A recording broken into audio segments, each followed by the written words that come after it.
하고 물었다. 희야는 참말 애매하오. 나으리가 선조 명사를 다 죽이고 인제 이 사람 하나 남았으니 이 사람을랑 죽이지 말고 쓰시오. 현인이 멸종이 되면 나라 꼴이 되겠소? 희야는 현인이요. 또 애매하니 후일에 죽이더라도 아직은 살려두고 쓰시오. 하는 산문의 말은 실로 간절하다. 왕은 산문의 말을 옳이 여겨서 희안을 놓기로 하였다. 악형도 다 끝난 때에 공조참의 이휘가 한편 구석에서 나서며 소인이 산문배의 역모를 아옵고 진즉 징계하려 하였사오나 사실을 더 알아보려고 늦었사옵니다. 열양부원군 송현수와 그 아내 민씨와 또 전 예조판서권 자신과 그 어미 최씨가 다 이 일에 간참한 줄로 아뢰오. 하고 일러 바친다. 이휘는 성산문 등과 같이 이를 의논한 사람 중에 하나다.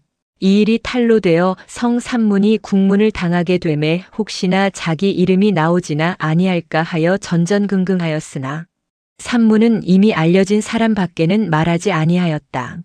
유성원도 늙은 어머니가 계신 것을 생각하고 말하지 아니하였고 이휘는 늙은 아버지가 있는 것을 생각하고 말하지 아니하였다. 그러므로 가만히만 있었으면 이휘도 아무 일도 없었을 것이다. 그러나 이휘는 안심이 되지를 아니하였다.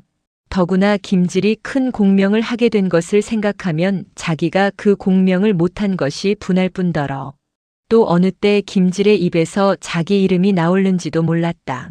그래서 국리에 낸 것이 송현수, 권 자신을 걸고 들어간 것이다. 그렇게 공조참의 이휘는 영리한 사람이다. 그러나 얘기한 바와 같은 칭찬을 이휘는 받지 못하고 성산문 등의 무서운 눈질만 받아 몸에 오한이 나도록 몸서리를 치었다. 그는 집에 돌아오는 길로 병이 나서 누웠다.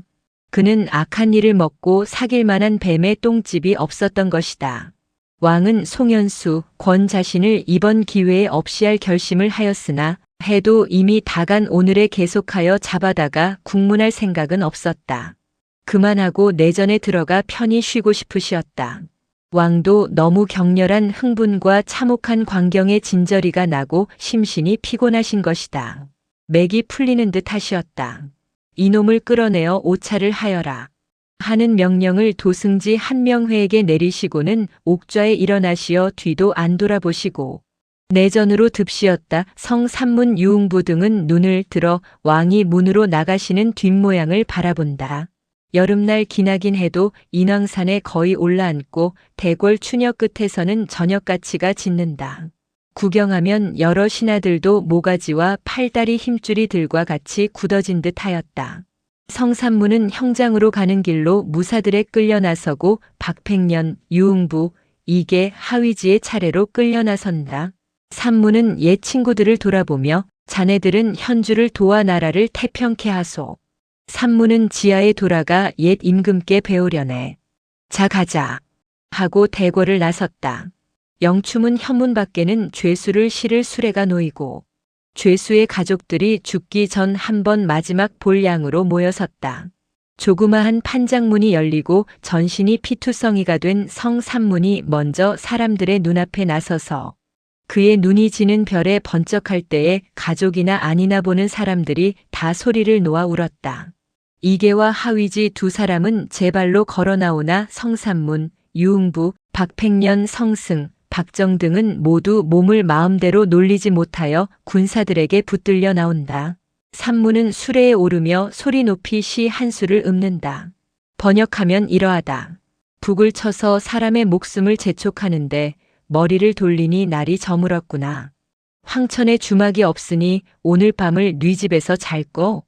다 읊고 나니 산문은 소리와 눈물이 한꺼번에 내리고 보고 듣는 자도 느껴올지 않는 자가 없다.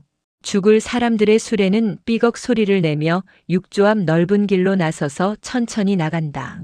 수레의 역적 성산문이라 이 모양으로 먹으로 대자로 쓴 길을 걸고 또 등에도 죄목과 성명을 써붙이었다. 길 좌우에는 장한 백성들이 눈물을 흘리고 모여섰다. 충신들이 죽는구나 하는 한탄겨운 속삭임이 사람들 사이로 바람과 같이 돌아가고 그 피투성이 된 참혹한 모양이 바로 앞에 지나갈 때에는 다들 입술을 물고 고개를 돌린다. 산문의 5살 된 딸이 아버지의 수레 뒤를 따라가며 아버지, 아버지, 나도 가요. 하고 발을 구르고 온다. 산문이 돌아보며 오, 울지 마라. 내 오라비들은 다 죽어도 너는 계집애니까 살 것이다. 하고 종이 따라 울리는 술을 허리를 굽히어 받아 마시고 또 시 한 수를 읊는다. 이게도 수레에 오를 때에 한 시를 읊었다. 첫 여는 사람이 나라를 위하여 큰일을 할 때에는 목숨이 우정같이 중하지만은 의를 위하여 죽을 때에는 새털같이 가볍다는 뜻이요. 아래 여는 문종 대왕의 고명을 저버리지 아니하여 오늘의 죽음을 취하노라는 뜻이다. 일행이 황토마루를 지날 때에 왕은 김질과 금부랑 김명중을 시켜 한 번 더 성 산문 이하 여러 사람이 뜻을 돌리기를 권하였다. 뜻만 돌리면 죽기를 면할 뿐더러 높은 벼슬로서 갚으리라 하심이었다. 산문은 붓을 들어 이 몸이 죽어가서 무엇이 될고 하니 삼각산 제2봉에 락락장송되어 이셔 백설이 만건곤할 제 독야 청청하리라 하는 단가 한 편을 지어 쓰고 이게도 붓을 들어 가마귀 눈비 맞아 희는 듯 검름이라야 광명월이 야밤인들 어두우랴 니명한 일편단심이야 변할 줄이 이시랴 하였고 박팽년은 금색여슈라 한들 물마다 금이 나며 옥출곤강이라 한들 외마다 유인하며 아모린 여필종부라 한들 님마다 조출소냐 하였다. 김명중이 팽년을 향하여 글쎄 왜 노친이 계신데 말 한마디면 표일이를 이화를 당하시오. 하고 다시 마음 돌리기를 권할 때에 팽년은 입이 아파 말은 못하고 다시 붓을 들어라고 써서 보였다. 김질이 다시 무슨 말을 하려 하였으나 팽년은 더러운 말은 아니 듣는다 하는 듯이 눈을 감고 고개를 돌려버린다. 유흥부는 말이 없이 다만 눈만 한번 흘겨볼 뿐이요. 김질, 김명중 등이 하는 말은 듣지도 아니한다. 성승과 박정도 그러하였다. 하위지는 오직 잠잠할 뿐 아니 움직이기 산과 같았다. 형장이 군기감 앞에는 상황에 왜숙되는 권자신과 그 어머니 화산부원군 부인 최씨의 김문기, 윤영손, 송석동 등이 잡혀와 있었고 성산문의 아우삼고 삼빙, 삼성, 박팽년의 아버지 중림과 아우대년, 기년, 영년, 인년 등이 벌써 결박되어 죽기를 기다리고 있었다. 유성원과 허후의 아들이요. 이계의 매부인 허조는 잡히기 전에 자살하였다. 그날 유성원은 성균관에서 여상하게 재생을 가르치고 있었다. 물론 오늘 일이 감쪽같이 되리라고 믿고 그 결과가 알아지기만 기다리고 있었다. 그러다가 밖에 나갔던 어떤 학생 하나가 뛰어들어와 유성원을 보고 성산문 등이 잡히어서 국문을 당한다는 말을 들었다. 그때의 성원은 명륜당 앞들 은행나무 그늘에서 더위를 피하고 있었다. 성원은 학생이 전하는 말을 듣고 손에 들었던 부채를 던지고 하늘을 우러러 통곡하였다. 성원은 곧 나귀를 내어 타고 집으로 달려 돌아왔다. 의아하는 부인더러 술을 내오라 하여 그 노목께 한 잔을 드리고 부인께도 술을 권하고 귀련, 송년 두 아들을 불러 남아가 언제 죽을 때를 당할는지 모르는 것이니 아무 때에 죽더라도 비겁한 모양을 보이지 말고 태연 자약하게 죽어야 할 것을 말하고는 아무도 뒤를 따르지 말라 하고 혼자 사당으로 올라가 배례한 뒤에 찼던 칼을 빼어들고 불효 성원이 2번 가명을 더럽히지 아니하고 죽습니다. 하고 그 칼로 목을 찌르고 자진하였다. 오늘 남편이 하는 일이 수상하고 또 사당에 첨배하고 오래 돌아오지 아니하는 것을 근심하여 달려갔을 때에는 성원은 벌써 피에 떠서 숨이 끊어져 있었다. 부인은 성원의 목에서 칼을 빼었으나 가버린 목숨은 도로 돌아오지 아니하였다. 이때에 금부나졸이 달려들었다. 아들 귀련, 송년 형제를 잡아 앞세우고 성원의 시체를 지우고 군기감 앞으로 돌아왔다. 유성원의 시체가 형장에 왔을 때에는 성산문은 벌써 사지를 찢기고 목을 잘리어 전신이 모두 6토막으로 나뉘었었다 그러고 그의 눈 감지 못한 머리는 상투로 끈을 삼아 그의 죄명과 성명과 함께 높다랗게 새로 세워놓은 시렁에 대롱대롱 메어 달리었다. 성산문의 다음이 박팽년이다. 그 다음이 이계, 유흥부, 하위지, 성승, 박정, 송석동, 권자신이 차례로 찢어 죽이고 그 다음에 상황의 외조모인 화산부원군 부인 최 씨를 찢어 죽이고 다음에 유성원의 시체를 찢고 그 나머지는 날이 저물어서 내일에 죽이기로 하고 황새 족쇄 하여금부로 옮겨가두었다. 이 일이 있는 동안에 영의정 정인지 이휘 등 문무백관이 버려 서서 형벌 행하는 것을 감독하고 구경하였다.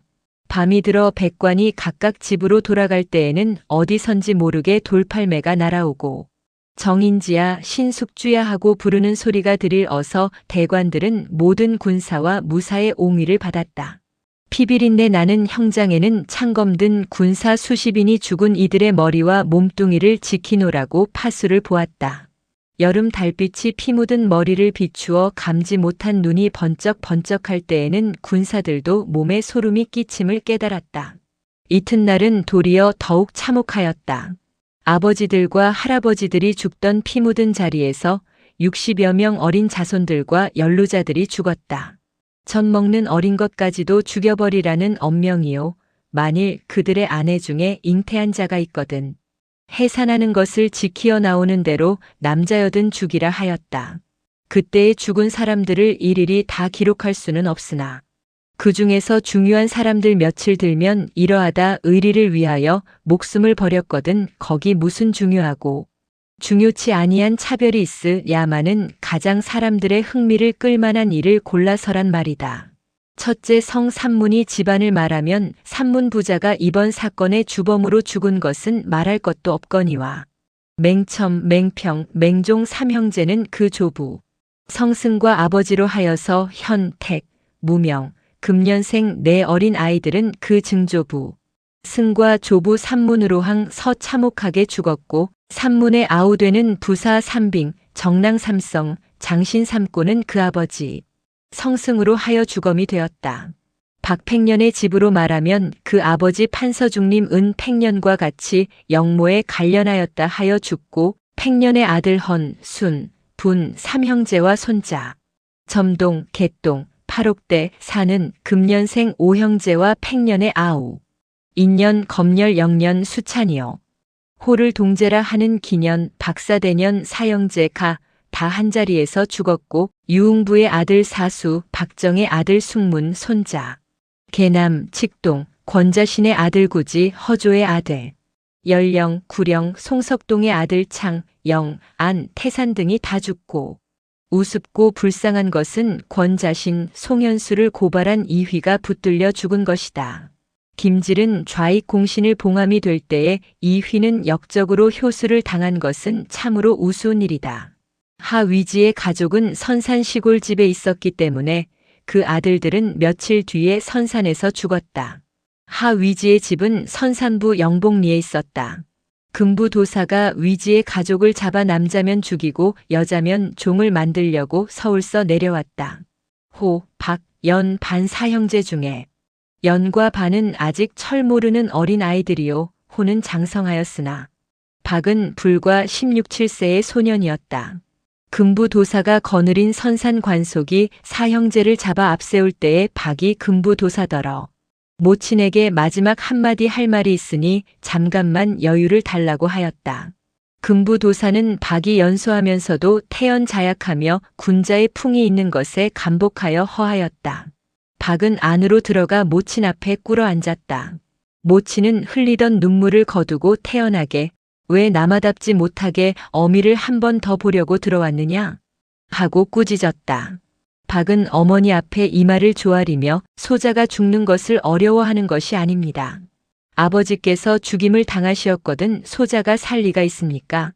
비록 조명이 없다 하더라도 소자가 마땅히 자결하였을 것입니다.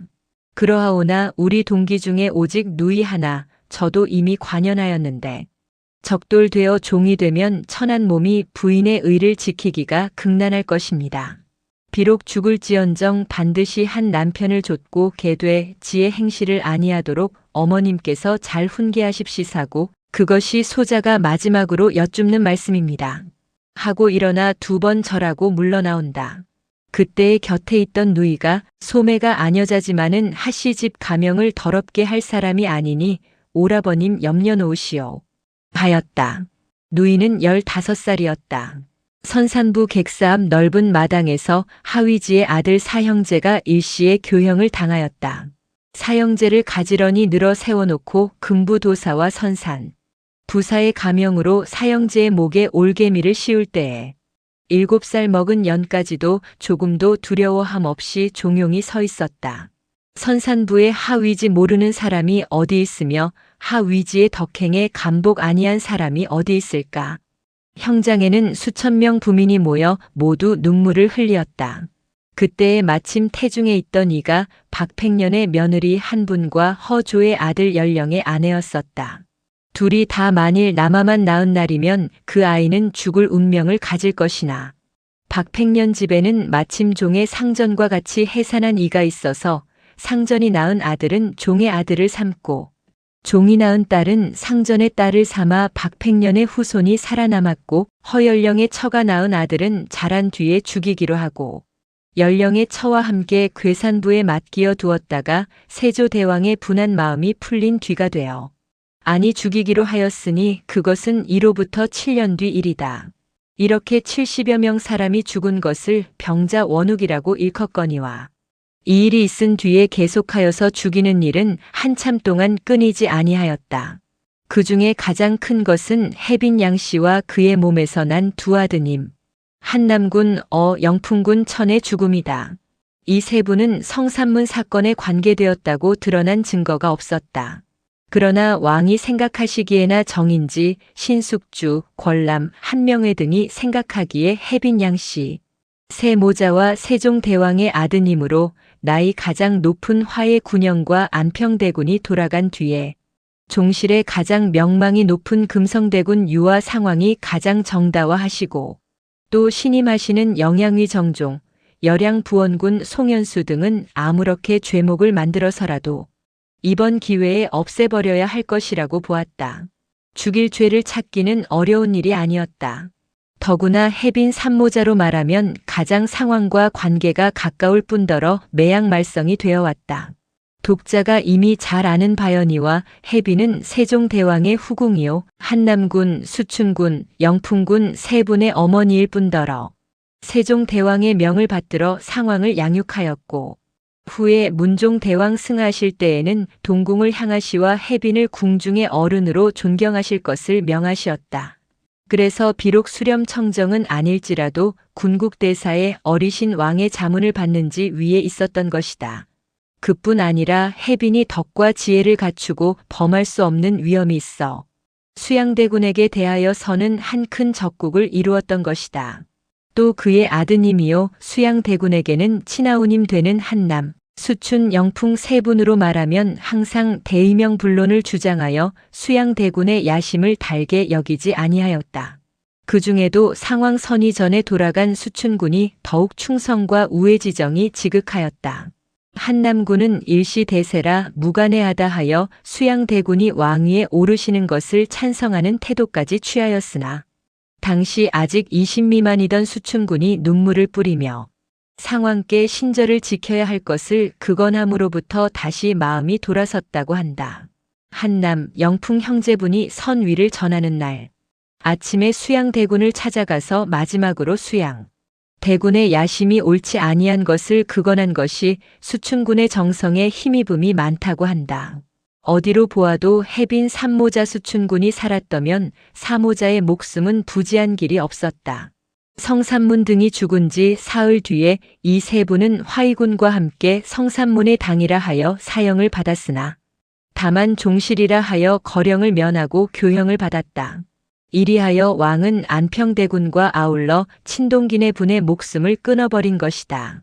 금성대군은 왕과 어머니가 같은 덕에 아직 죽기를 면하고 순흥부의 안치를 당한 대로 두고 송현수와 정종은 상왕에 극히 가까운 척분이 있다 하여 아직 목숨은 보전하여 후일을 기다리게 되었다. 정종은 광주에 귀양을 보내었다. 이렇게 성산문 등을 죽이고 난 뒤에 왕은 이러한 반교문을 내리시었다. 이러한 것이다. 이 반교문은 왕이 이번 성산문 사건을 어떻게 해석하고자 하는가를 보이는 중요한 글이니 그대로 번역하여 보자. 젖음께 용 안평대군이 역적을 도모함에 널리 당파를 심거 서울과 시골에 아니 박인 데가 없더니 남은 못된 놈들이 다 죽지 아니하여 서로 이어 난을 도모하도다. 여기까지는 4년 전에 안평대군 황보인 김종서의 무리를 죽인 이른바 계유정난을 끌어 이번 영모도 그때 그 못된 놈들 죽다 남은 것들이 한 일이라는 것을 가리킨 것이니 이것은 한 팔매의 2마리를 마치자는 것이다. 즉 세상이 다 애매한 것을 아는 안평대군, 황보인, 김종서 등을 한 번 더 역적이라고 선포하는 것이 하나요. 이번도 계유년 영모에 계속 일하하여 이번 성 산문 등의 영모가 뿌리가 깊은 것을 말하려 함이다. 근자의 여당이계가 하필이 개를 중심으로 내어 세운 심사는 성산문을 머리라기 싫은 까닭이다.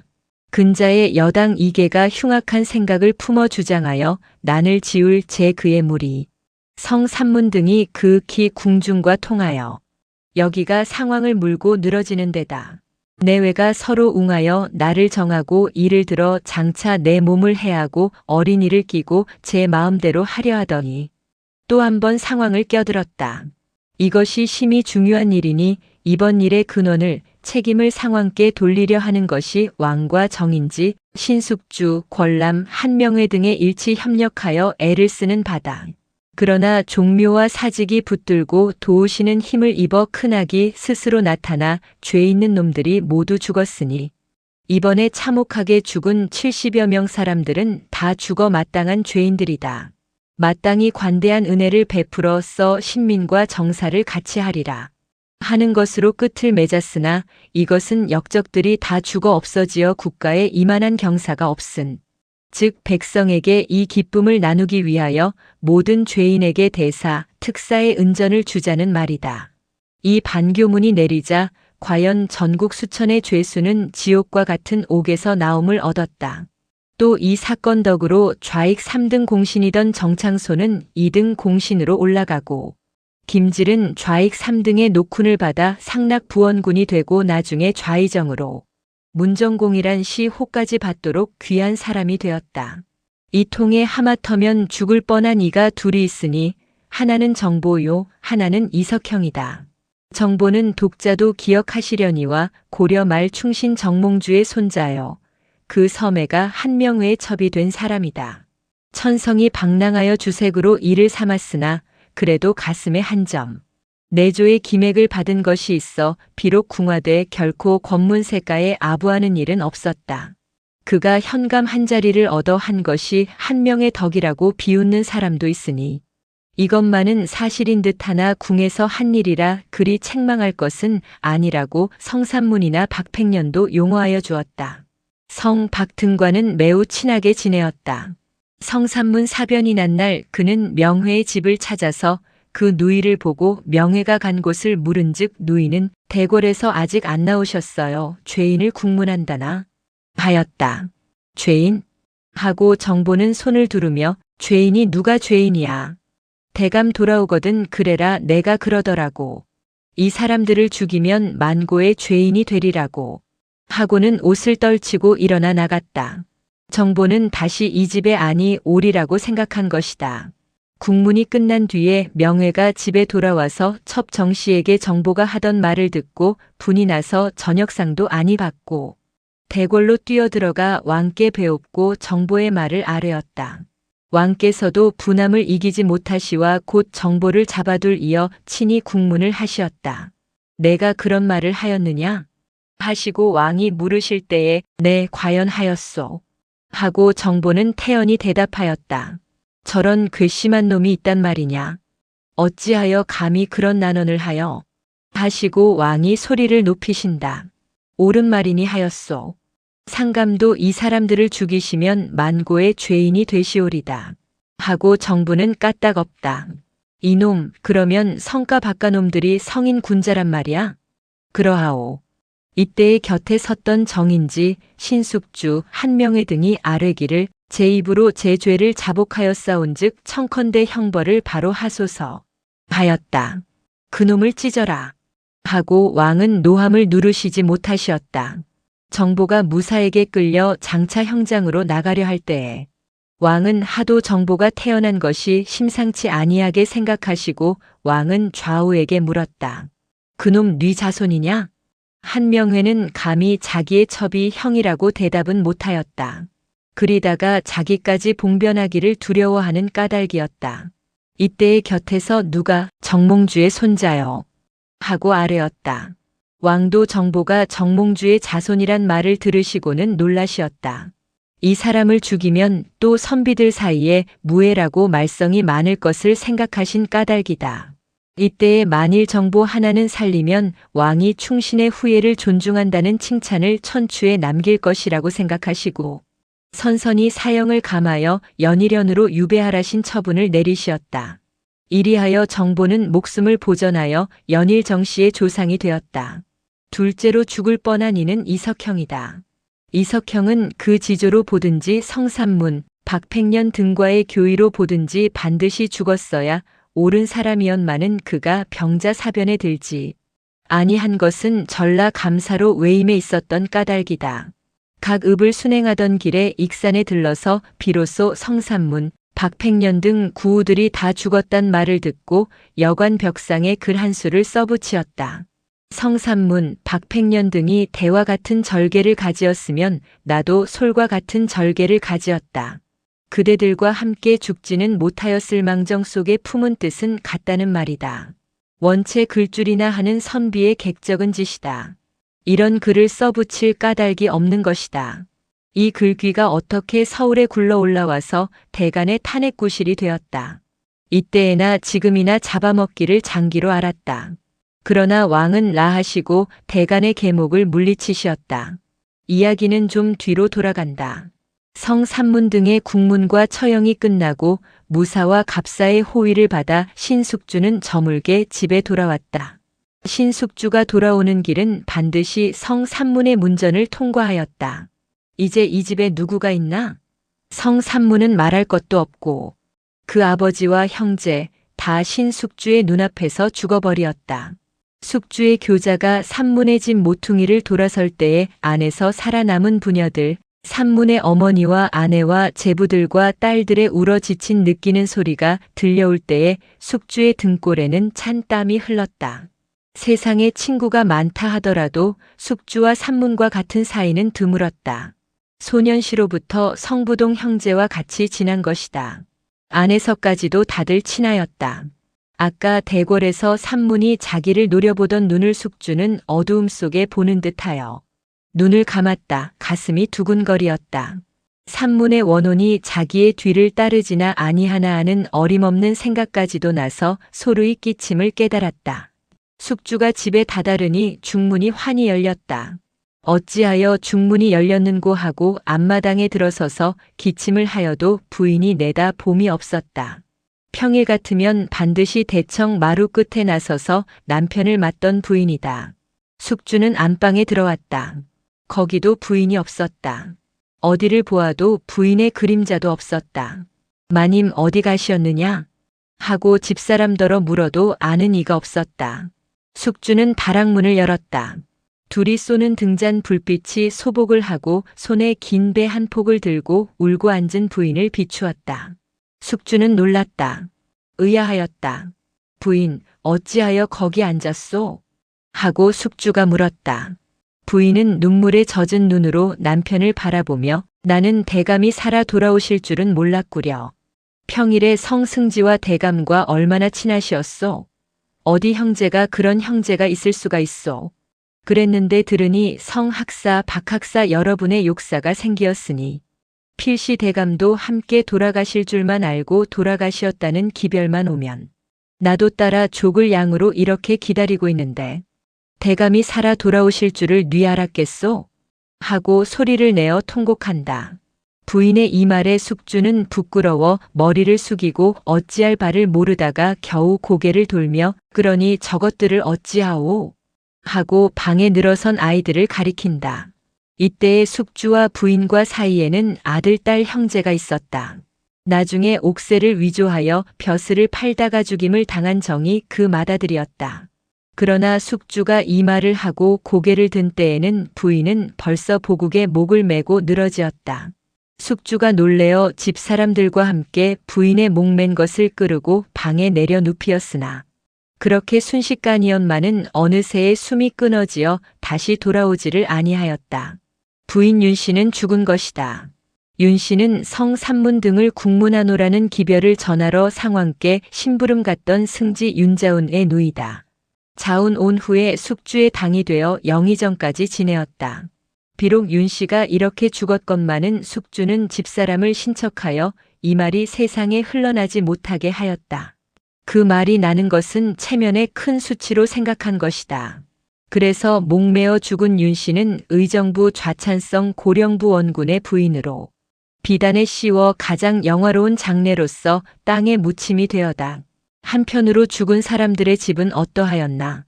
오직 눈물과 분함과 욕봉뿐이라 할 수 있다. 살아남은 부인과 딸들은 그날부터는 종이 되어 다른 집에도 가지 아니하고 정인지, 신숙주, 김질, 한명회, 권람, 홍윤성, 양정 같은 소위 공신의 집으로 분배가 되어 가게 되고 그 중에도 관연한 처자는 서로 가지기를 원하여 다투는 형편이다. 그 중에도 가장 불쌍한 이는 유흥부의 부인이었다. 유흥부는 본래 청렴하여 재물을 알지 못하므로 몸이 재상의 지위에 있으되 집에 문짝이 없어 기직을 느리고 일찍 그 밥상에 고기가 올라본 일이 없다 하며 유시오 조식 지을 양식이 떨어지는 일까지 있었고 그 부인이 60이 되도록 기껏을 몸에 걸어보지 못하였다. 아들이 없고 오직 딸 형제가 있었으나 다 출가하고 부인 혼자 집을 지니고 있다가가 산과 몸을 정무를 당할 때의 부인은 생전에도 굶주리다가 죽을 때에까지 이 화를 당하다니 하고 통곡하였다. 이 정경을 보고 이웃과 군사들까지도 울었다. 그러나 그렇게 구차하면서도 상왕이 선의하신 뒤에 받은 녹은 곡식 한 알갱이, 피륙 한 자, 건드리지 아니하고 철 찾아 내리는 부채, 체력 등소까지도 꽁꽁 모아 쌓아두었었다.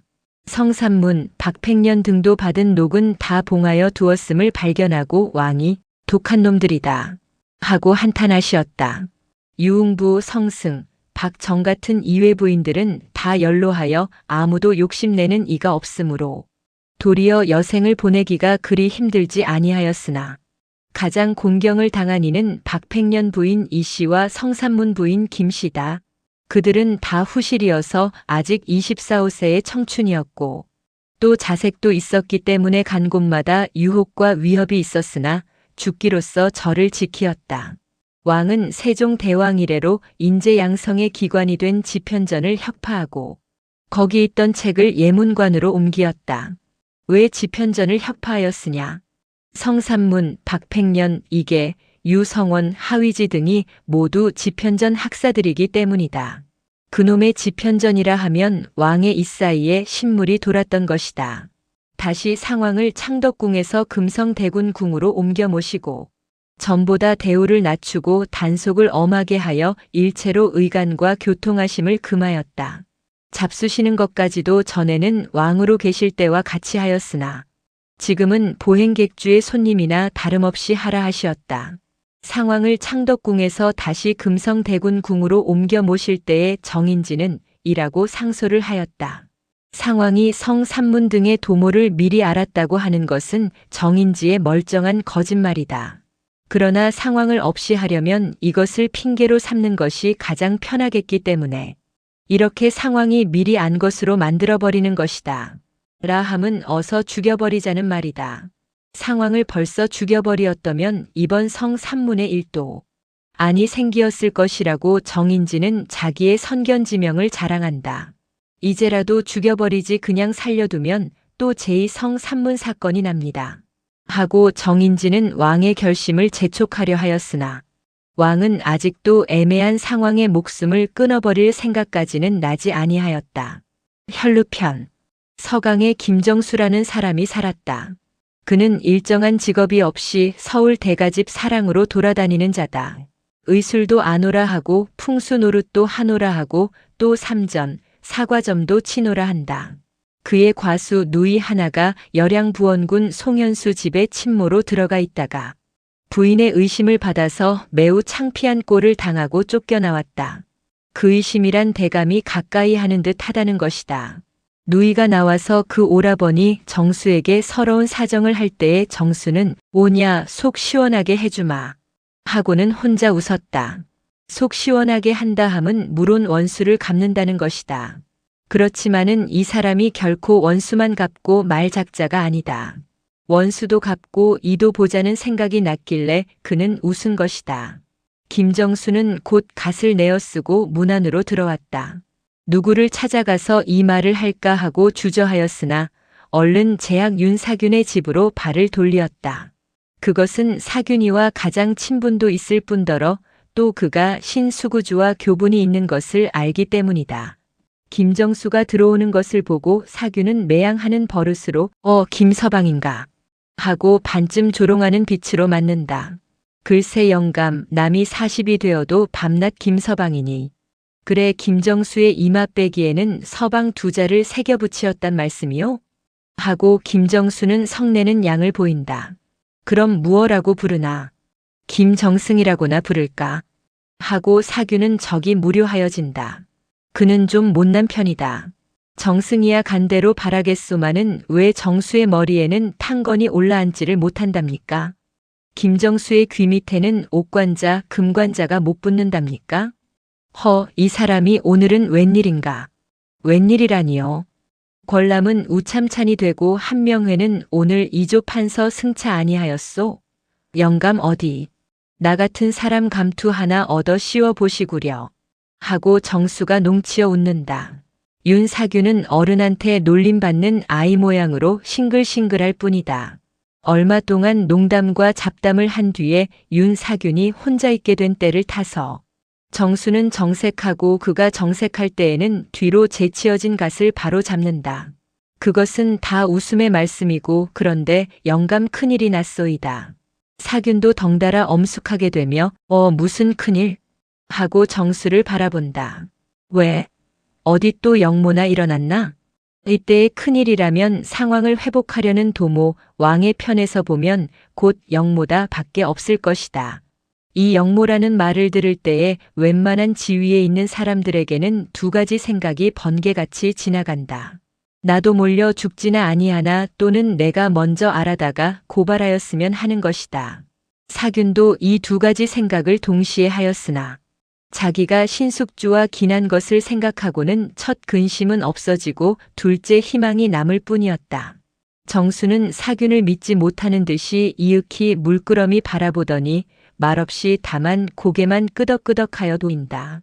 누가? 하고 사균은 대단히 구미가 동하는 듯이 싱겁게도 정수를 조른다.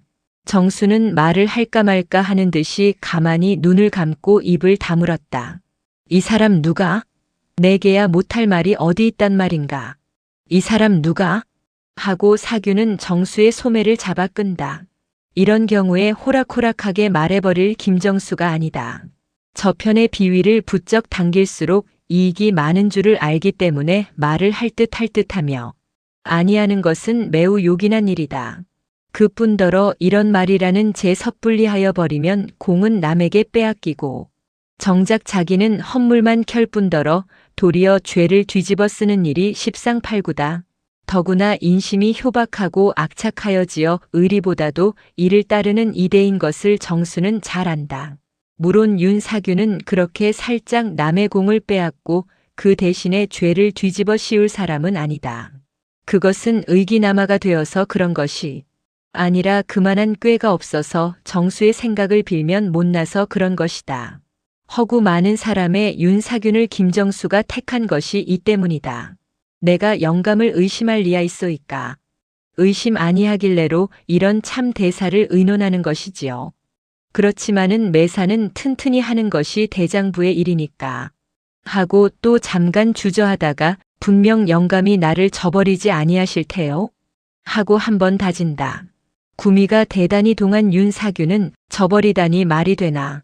어서 말을 하소. 그래 누가 또 영모를 한단 말인가. 하고 애원하는 빛을 보인다. 그제야 정수는 사균의 귀에 입을 대고 송현수 하고 한마디를 불어넣는다. 응? 하는 사균의 눈에는 웃음이 있다. 그래 송현수가?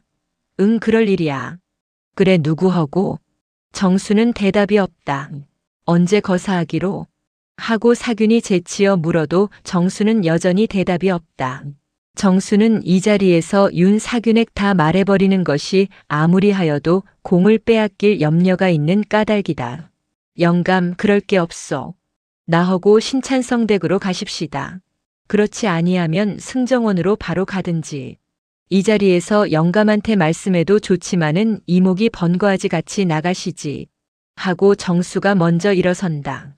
사균은 정수가 자기를 의심하는 것이 괘씸하게는 생각하였으나 또한 무관해하다. 김정수의 비위를 거스르는 것은 날아 들어오는 부원군 첩지를 몰아내는 셈이라고 생각하여 사균은 정수를 따라 나섰나. 신숙주에게로 갈까 바로 대궐로 들어갈까 망설이다가 내궐로 들어가기로 하였다. 이왕 세울 공이면 신숙주를 새에 내어 세울 것도 없었고 또 요사이 영모를 고발하는 일이면 당상관만 되면 아무 때에나 예궐할 수가 있었다. 이리하여 송현수가 왕을 시하고 상황을 보기하려는 음모를 한다는 말과 매양권환, 이가 받들게 송현수를 찾아와서는 늦도록 있다는 말과 송현수 부인 민씨가 상황과 내통한다는 말과 기타 김정수가 그럴듯하게 지어낸 말을 입직 승지에게 고하였다. 왕은 누구든지 송현수, 권완의 무리를 없이할 죄목을 갖다가 바치기를 기다리던 터이라. 내전으로 사균을 불러들여 자세한 말을 들으시고 누가 이 영모를 알아내었느냐고 물으실 때에 사균은 할 일 없이 김정수의 이름을 아뢰었다. 왕은 사균과 정수에게 술을 주라 하시고 즉시로 대관을 궁중으로 부르시고 일변 금부의 명하시와 판돈령 송현수, 판관 권한을 잡아오라 하시었다. 궁중에는 등불이 휘황하고 또 친국이 있다고 법석이었다. 사균과 정수는 의기양양하여 승정원에 앉아서 떠들었다.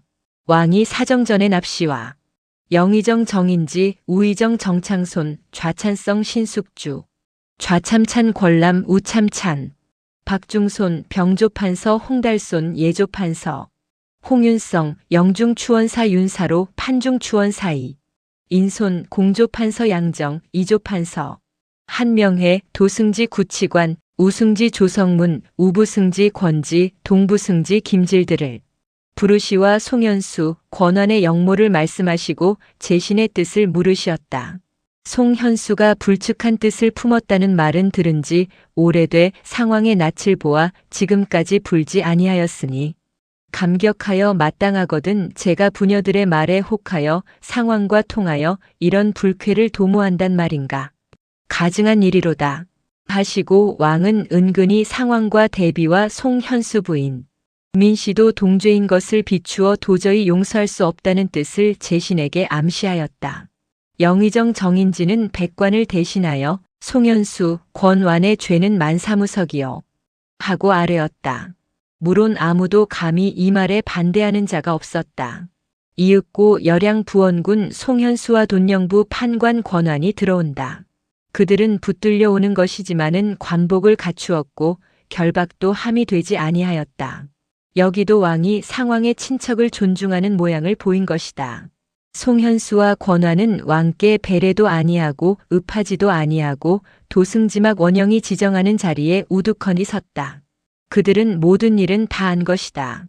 왕은 크게 진노하시와 내 어찌 내 앞에서 읍하지 아니하고 부복도 아니하고 빳빳이 섰단 말이냐 하고도 사람을 노려보신다. 지금까지는 후일을 바라고 나으리 앞에서 허리를 굽혔소마는 이제 상황을 회복지도 못하고 나으리 손에 죽는 마당에 허리를 굽혀 무엇하오. 내가 살아있고는 나으리가 잠을 편히 못 잘 모양이니 잘 되었소. 어서 죽여주오. 하고 송현수가 왕을 바라본다. 권완이 너는? 하고 왕이 권완에게 물으시니 권완은 소리를 가다듬어 나는 죽어서 지하의 선조를 대하기가 부끄럽소. 나으리 같은 무도한 역신을 진멸 못하고 집안에 가만히 앉았다가 붙들려 죽는 것이 부끄럽기 짝이 없소. 이렇게 나으리 마음에 안 드는 사람들을 다 잡아 죽이면 나으리는 천주만세에 복락이 무궁할 듯 하지만은 머리 위를 보시오. 창천이 무심하실 리가 없으니 나으리가 가슴을 두드리고 죄를 뉘우칠 날이 멀지 니하리다 하고 왕을 노려본다. 키가 작은 권한의 음성은 쇳소리와 같이 울리었다. 왕은 분하심을 참지 못하시와 두 놈을 결박하고 때리라 하는 영을 내리신다.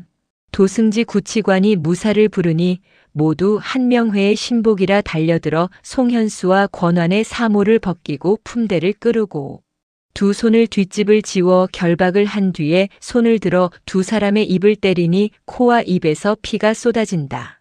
얼마큼 때려서 두 사람이 정신없이 거꾸러지는 것을 보시고야 왕이 겨우 노하심을 진정하시었다. 내가 역모를 할 때에는 상왕과 통모를 하였겠다 하고 두 사람이 다시 정신이 들 만한 때에 왕이 송현수에게 물으신다. 내가 역모하는 줄은 나도 몰랐으니 상왕이 아실 리가 있어. 죽이려거든 내나 죽일 것이지 상왕까지 죽이려 하시오. 아스시오. 그런 법은 없습니다. 더욱 불충일 뿐더러 골육상잔이 아니요. 하고 송현수가 고개를 흔든다. 송현수와 권한은 죄를 자복하지 아니하였으나 어전에서 발한 이 불공한 말만 하여도 걸 형을 당하기에 넉넉하였다. 그러나 오늘은 이미 밤이 깊었으니 명의를 기다려서 죽이기로 하고 밤 동안 금부에 내리어 가두라 하시었다. 정인지 신숙주의 무리는 당장에 그 무리를 박살하지 아니하는 것이 망극한 성은이라고 칭송을 올리었다. 송현수와 권환과 그 부인들과 자손들이 멸망을 당한 지 나흘 되는 6월 26일에 왕은 교지를 내리시와 상왕의 어머니시오 왕자기에게는 형수님이시오 문종 대왕의 왕후이신 현덕왕후 권씨를 폐하여 서인을 만드시었다. 현덕왕후는 돌아가신 지가 벌써 17년이 되신 양반이다. 이것도 역시 정인지 신숙주의 계책에서 나온 것이니 표면 이유는 현덕왕후의 친정. 어머니 되는 화산 부원군 부인 최 씨가 역모에 걸려서 죽었거든. 그 딸 되시는 현덕왕후가 어찌 감히 종묘에서 재양을 받으랴. 함이지만은 기실은 상왕을 욕보이자는 것이 목적이요. 정가 신가의 생각에 상왕을 욕보이는 것은 곧 금상을 기쁘게 함이었다. 이날 왕은 특별히 상왕께서 종묘에 참배하시기를 허하시었다. 무슨 영문을 모르시는 상왕과 대비께서는 첫째로 오래간만에 문 밖에 나오시는 것이 좋았고 둘째로는 슬픔 많고 외로우신 몸이 평소에 사모하옵는 조부모님과 부모님의 위패 앞에 배울 것이 기쁘시었다. 상왕이 타신 남녀 그것은 연이 아니요 남녀였다가 종로로 지나갈 때에 그 어른이 상왕이 신 줄 아는 백성들은 뒤를 우러러 배웁고 울었다. 그렇게 이렇게 초초하게 가시는 어른이 이전 왕이시던 상왕이시라고 아는 사람도 얼마 되지 아니하였다. 상왕이 종묘에 듭신 때에 동부승지 김질이 왕명을 받아가지고 문종 대왕의 위패를 모신 독에서 현덕 왕후의 위패를 메어내어 상왕이 보시는 곳에서 뜰로 획 내어 던지니 둘러섰던 군사와 국노들이 발길로 그 위패를 차서 굴린다. 상왕은 신도 안 신으시고 뒤에 내려 나를 차거라 나를 차거라 하시며 흙 묻은 위패를 가슴에 안고 기색하시어 땅에 쓰러지시었다. 그러나 상왕은 그 위패를 보호하실 힘이 없으시었다. 군사들은 기색하신 상왕의 품에서 그 위패를 빼앗아 도끼로 산산조각에 패어서 아궁이 불 속에 집어넣어 버렸다. 이튿날 27일에 왕은 마침내 상왕을 노산군으로 강봉한다는 교지를 내리시었다. 허두의 성삼문의 말이 상왕이 그 일에 참여하였다 하므로 종친과 백관이 모두 아뢰기를 상왕이 종사에 죄를 지었으니 서울에 편안히 있지 못할지라 하니 하였다. 성삼문이 그런 말한 일은 없지만은 성삼문의 입으로 이 말이 나왔다고 하는 것은 심히 필요한 일이다. 내 어찌 차마 사사로운 은정으로서 큰 벌을 굽히며 하늘이 명하는 바와 송사의 중함을 돌아보지 아니하랴.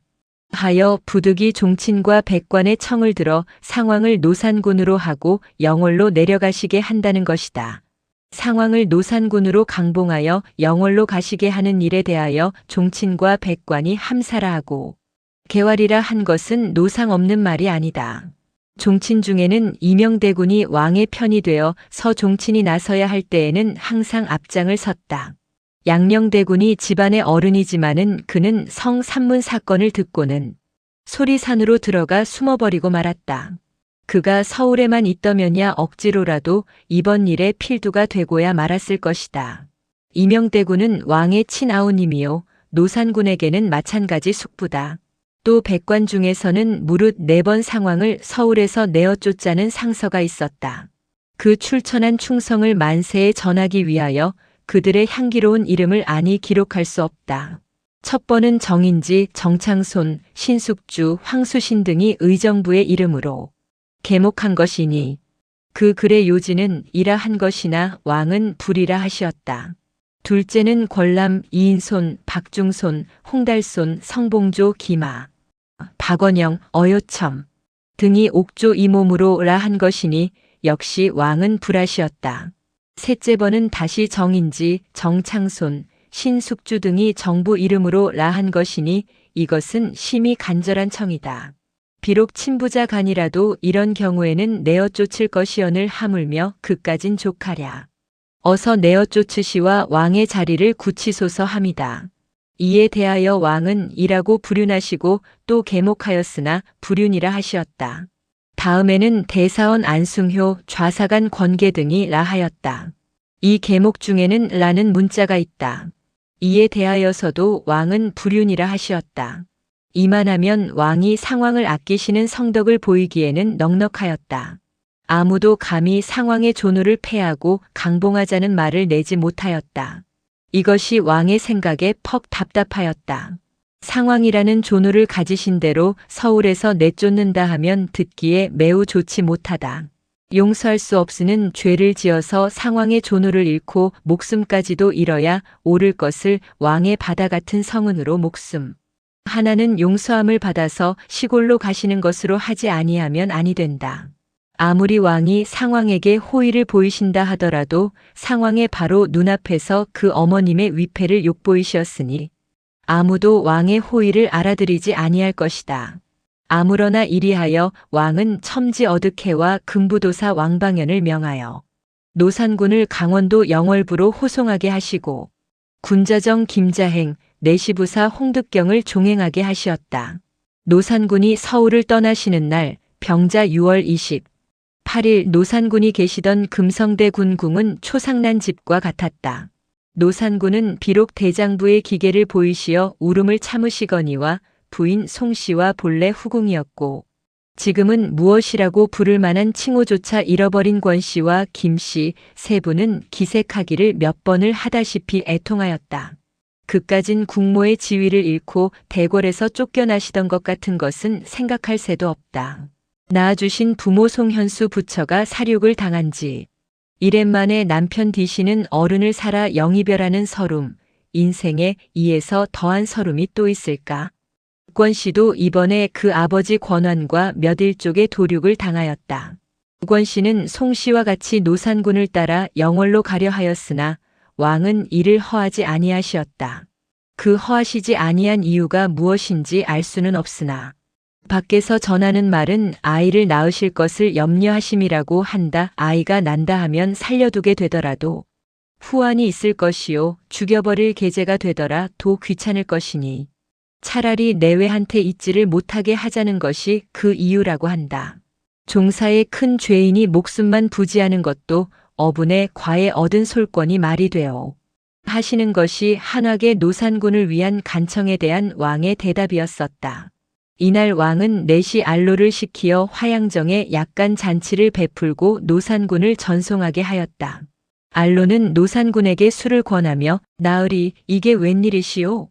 나으리는 아무 죄도 없으시건만은 성삼문 때문에 애매히 하고 동정하는 듯이 노산군의 눈치를 보았다.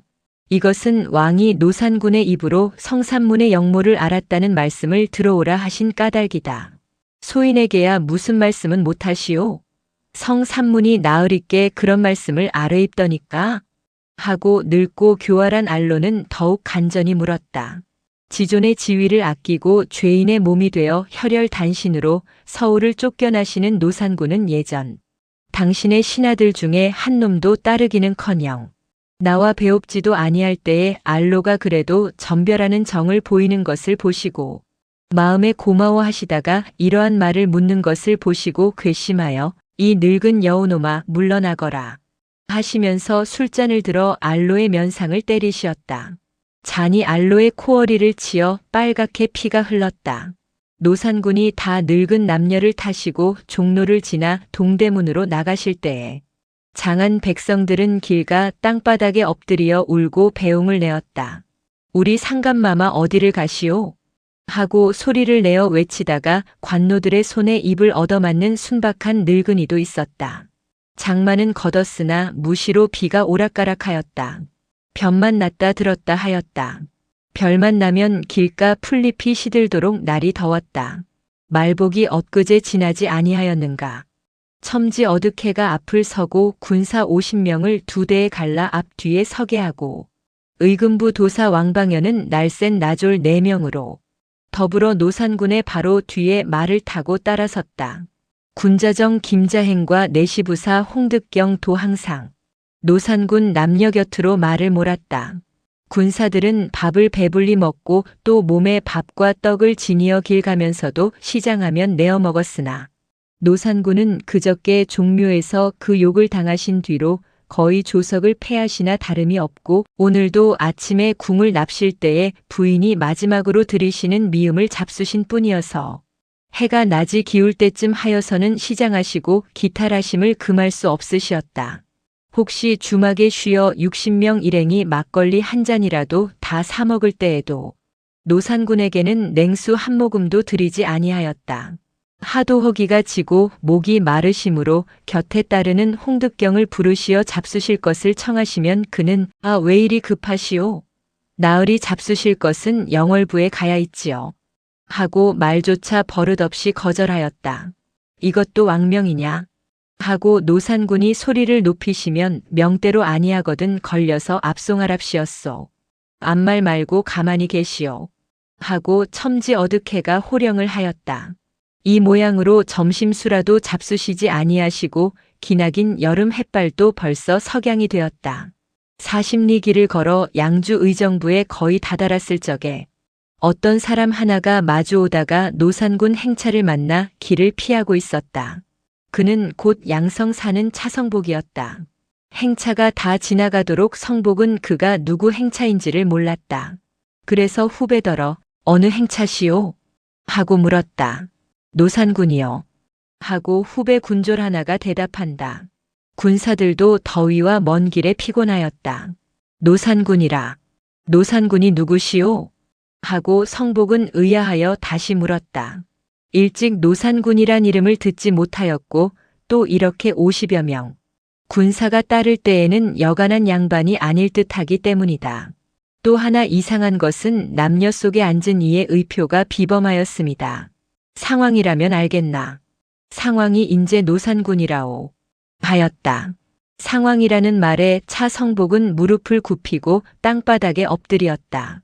상황께서 마침내 높으신 지위를 잃으시고 어느 시골로 떨어지시는가 하고 성복은 황송한 생각을 금하지 못하였다. 이윽히 앞으로 지나가신 행차를 바라보고 한탄하고 있는 즈음에 어떤 행인 2, 3인이 지나가며 하는 말이 들린다. 온종일 수라를 안 울렸대. 온종일이 무엇인가? 영월부에 가시기까지는 일체 잡수실 것을 올리지 말라고 전교가 내렸다네. 이러한 말이다. 설마 영월부까지 가시도록 잡수실 것을 드리지 말라는 전교야 내렸으랴. 그것은 알 수 없는 말이다. 많은 이러한 소문은 어디서 난지 모르게 장안에도 퍼지고 행차가 지나가는 노변에도 퍼지었다. 그것은 온종일 길을 가도 군사와 나졸들까지도 다 주식을 먹건마는 노산군께 무엇을 올리는 것을 보지 못한 것이 증명하게도 되었다. 군자정 김자행과 내시 홍득경이 행차를 따르는 것은 노산군이 어떻게 대접을 잘 받으시나 하는 것을 염탐하려 하는 것이 아니라 얼마나 학대를 받으시나 하는 것을 감독하려는 것이다. 만일 홍첨지나 왕도사나가 서로 노산군께 좋게 하여 드리려 하는 생각이 있더라도 이 두 사람의 내 눈망울이 무서워 어찌할 수 없을 것이다. 사실상 금부도사 왕방연은 노산군께 대하여 그윽한 충성과 동정을 가지고 있어 오늘도 먹고 마시는 것이 차마 목에 넘어가지를 아니하였다. 그러나 어찌할 수가 없었던 것이다. 행인들이 하는 말을 듣고 성복은 나귀를 돌리어 행차 뒤를 따랐다. 행차가 의정부에 들매 처음에는 백성들이 웬일인 줄을 잘 모르다가 차차 이 양반이 어린 상감님으로서 삼촌님한테 쫓겨나서 영월로 귀양 가시는 길인 줄을 알게 되매 모두 동정하였다. 다만 군사와 관인들이 무서워 입 밖에 내어서 말을 못할 뿐이었다. 노산군 숙소는 어떤 주막 안채에 정하고 그 사랑채에는 첨지 어득해 도사, 왕방현 내시부사 홍득경, 군자정 김자행이 들었다. 주막집이란 안채는 보잘것 없는 것이다. 차 성복은 일행이 다 들고 남은 주막을 택하여 사처를 정하였다. 성복은 주인 노파에게 명하여 백설교환 시루를 찌라 하였다. 그러고 성복은 행장에서 원산서 가지고 오던 데 구워 수십 마리를 꺼내어 잘게 찢기를 시작하였다. 노파는 이 손님이 대체 무엇을 하려는고 하고 시키는 대로 하였다. 밤이 깊은 뒤에 성복은 떡과 대구어 뜯은 것을 보자기에 싸서 들고 노산군 사처로 찾아갔다. 군사들도 다 피곤하여 잠이 들고 성복의 발자취 소리가 날 때마다 개들이 콩콩 짖는다. 여름 금은 밤은 지척을 분별할 수 없도록 캄캄하고 벌써 가을이 가깝다고 벌레들이 울고 먼 논의 개구리 소리도 들렸다. 길가로 향한 대문은 걸었으나 개천으로 향한 뒷살인문은 방싯 열린 대로 있다. 초저녁에는 거기도 군노 한두 사람이 앉아 이야기를 하더니 그들도 어디로 가버리고 말았다. 아무도 없는 모양이다. 성복은 발자취를 숨기어 앞마당으로 들어왔다. 노산군이 어느 방에 드신 것은 미리 노파를 시켜 알아도 보았거니와 그 방이 안방에는 문이 닫히고 희미하게 불이 비치었다. 성복은 문을 들어섰다. 이때에 노산군은 자리에 누우시어 부채로 모기를 날리시며 잠을 이루지 못하시다가 불의에 사람이 들어오는 것을 보고 깜짝 놀라 일어 앉으시나 말씀은 없으시었다. 혹시 자객이나 아닌가 하는 의심도 가지시었다. 노산군 생각하시기에 결코 이 길을 무사히 가서 영월 구경을 할 것 같지 아니하시었다. 중로 어느 주막에서 필시 살해를 당할 줄로 생각하시었던 것이다. 성복은 손에 들었던 것을 앞에 놓고 노산군 앞에 부복하였다.